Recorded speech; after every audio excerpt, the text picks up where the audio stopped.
So in terms of professional learning, the key quote that jumped out for me was, I don't know if it's originally a Dylan Williams quote or if he just re-quoted it from somewhere else, but it's essentially that so much money, millions and maybe even billions of dollars are being poured into the sort of large kind of auditorium professional learning with such limited impact on teaching and learning.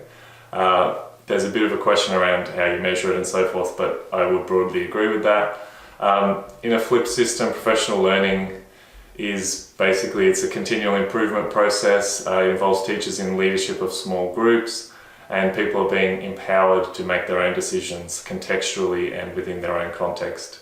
It's collaborative and communal, so groups of teachers sharing, preferably across silos rather than being stuck in where the English team, where the maths team, where the science team, and not collaborating beyond there. And basically it's just sharing of best practice, so that might include data, but it's data in the most broadest possible sense, in that the teachers are the possessors of data. They see, they observe, they note things, rather than necessarily a graph, a standardized test, or something that can be crunched in the form of numbers.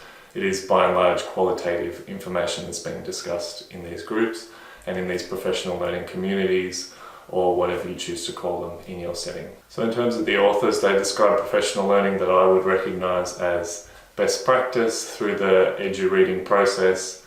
I see that as a form of kind of flipped professional learning, whereby there's no real leader except that I choose articles. It is research linked, but not necessarily research based.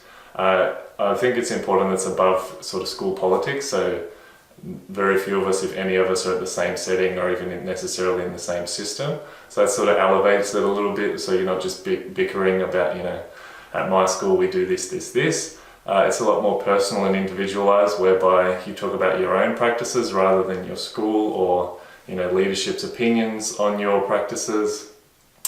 And so it's contextual in the sense that you describe your context as it relates to the prompts, and it relates to research, but most importantly is about educators talking back and talking into research rather than being dictated to from above, as is often common in Australia. So for me, the necessary conditions for effective professional learning is trust, which I'll refer back to again and again.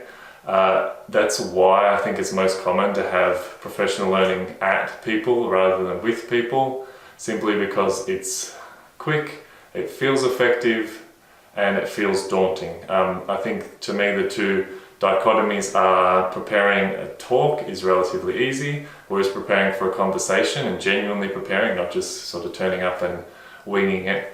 Of those two things, the conversation, in my opinion, is the hardest part. So preparing a speech, you know what you're going to say and when you're going to say it, you've got slides to back you up and so forth. That's quite simple, but if you compare, say, public speaking to a job interview in my opinion is more complex because it involves a whole range of elements that you can't rely on, so you have to prepare and be open and willing to actually engage with that.